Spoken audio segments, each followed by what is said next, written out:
Hi viewers, a warm welcome back to our channel. Today we are going to see a new story, the title of the story being The Useless Telephone, published in the Gokulam magazine.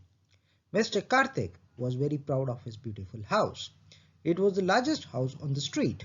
It was built of lovely red brick and had large rooms with big windows. Through the windows, a well laid out garden could be seen. Beautiful flowers bloomed in the garden. Mr. Karthik employed two gardeners. The living room was beautifully furnished. There was a delicate balls of china placed on low tables. Brass and silver ornaments gleamed from the showcase. The radio and television each stood on the stands, enclosed in lacy covers. By the large armchair was a little stool. Upon it was Mr. Karthik's prized possession.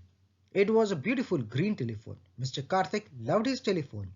He would hold the receiver lovingly cradled in his hands while speaking to his friends. There was a wide veranda just off the living room. One evening after his dinner, Mr. Karthik sat in his veranda reading. It was an exciting novel. He could not put it down, though it was almost 11 o'clock. Suddenly, through the darkness, he saw the lights go into the last house of the street. Whatever could be the matter? As Mr. Karthik sat wondering, a man came out of the house, slamming the door behind him. He ran out of the gate and rushed down the street. As he came up to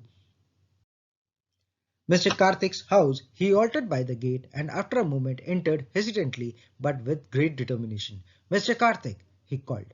Mr. Karthik had risen in alarm when he saw his neighbor enter his house. He asked in great indignation, "Who's there? What do you want?" "I am Mr. Akash from the last house, sir. Can you help me? My son Dilip has been ill and has been taken a turn for the worse." "Please," Mr. Karthik rudely interrupted, "the poor man." "Why have you come here? I am not a doctor. What can I do?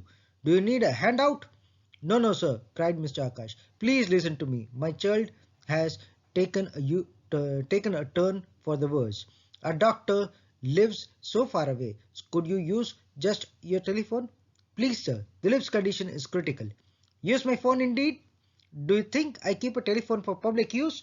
If I let you use it, the whole street will start pestering me.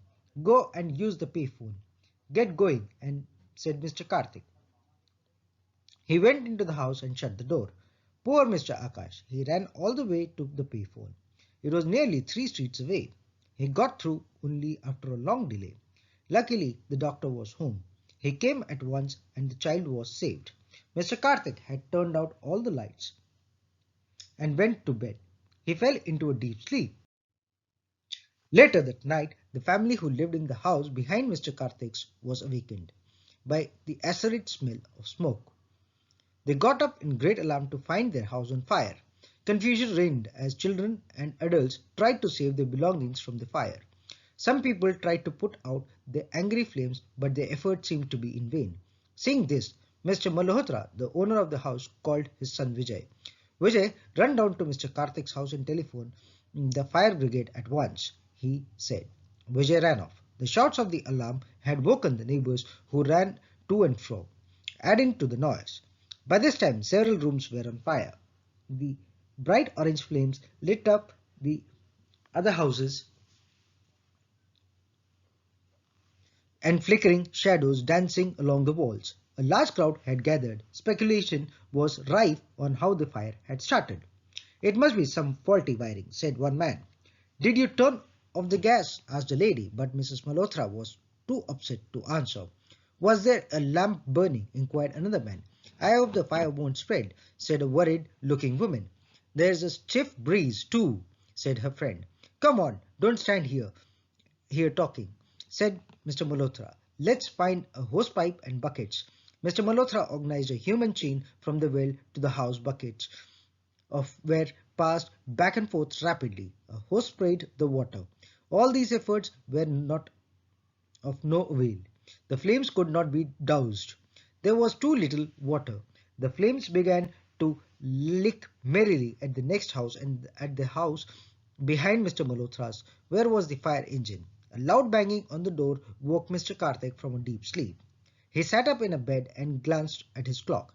It was about 3 in the morning. Who could it be? He wondered and went to open the door. He was irritated at being disturbed at this hour. Mr. Karthik, can I use your phone? Panted Vijay. Our house is on fire. The little boy trembled with fear and shock. He was nearly in tears. Please, sir, I have to call the fire brigade. Have you no consideration for your neighbor's boy? Harassing people at this time? This whole neighborhood is the same. Is there no other phone in the whole city? How dare you come here? Go away at once, I tell you. The selfish man went into the house and slammed the door. Poor Vijay. He remembered the pay telephone and ran all the way to where it stood, only to find it out of order. Deciding to trust no one, the boy ran all the way to the fire station to raise the alarm.